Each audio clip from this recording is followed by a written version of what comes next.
Olamide got his first assignment from the gods as soon as he woke up the next day. The sight of it blinked sleep off his eyes. It is a book beside his bed.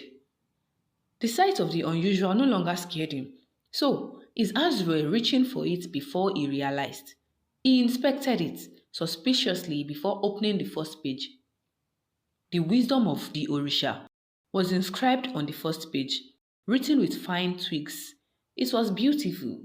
Well, that's creative, Olamide said. Then, words appeared in his own handwriting.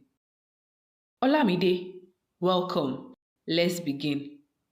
Let's begin with what? Olamide asked the book. Questions began popping up like text messages. You call it vex money? Why must anger have its own budget? Why do people buy ripped jeans? Are you all poor or pretending? What's an influencer? And why do they hold power? Olamide is confused. Who wrote this? The phone of the gods vibrated beside his bed. He knew exactly who was calling. Eshu's voice was smug. Us, the Orisha, he said. Olamide couldn't stop himself from saying, Wait, what happened to hello or basic courtesy? We are gods, not your customer service, Eshu responded, laughing. You wanted to know who wrote the questions, didn't you? Yeah, I did. So I guess you? Olamide retorted. Of course, mostly me. We have been observing, Humans are strange. The questions in the book, that's just the beginning. Right. So you are confused about jeans? Olamide asked Eshu. Ripped ones, yes, Eshu said dryly. Are they fashion or a sign of hardship or a cry for help? We can't tell. And influencers? Olamide asked. Modern day priests? Eshu offered. But why do they get free things while telling others to buy them? Fair point, Olamide admitted. Anyway, Eshu continued, the questions will keep coming as long as we remain mildly baffled. You can answer them whenever you feel like it. That's your part of the deal. Olamide rolled his eyes. Fine. Since you are also enthusiastic about assignments, what's my horoscope for today? There was a brief silence. Is ruled by fire.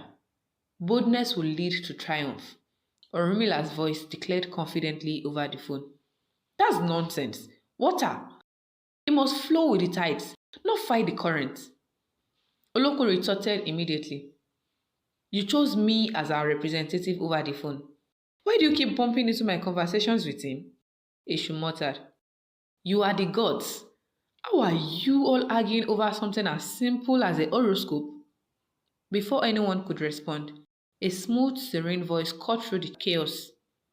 It's Oshun. Child, today is not about the stars, but your heart. 2 doors of passion await you. Choose wisely. For one leads to fulfillment and the other to regret. Choose wisely. For one leads to fulfillment and the other to regret. This is Oshun, by the way. 2 doors? What does that even mean? Asked Olamide, confused. You'll see. Now go. Oshun responded, and the call ended before he could argue further. Olamide stared at the phone, then at the book, then back at the phone. This day already feels like nonsense, he muttered, dragging himself out of bed. Olamide was still thinking about the words from Oshun when a message popped up. It was from Eshu. Olamide read the message, and it states, Do not open the second door. Olamide, now more confused than ever, muttered to himself, This day already feels like rubbish.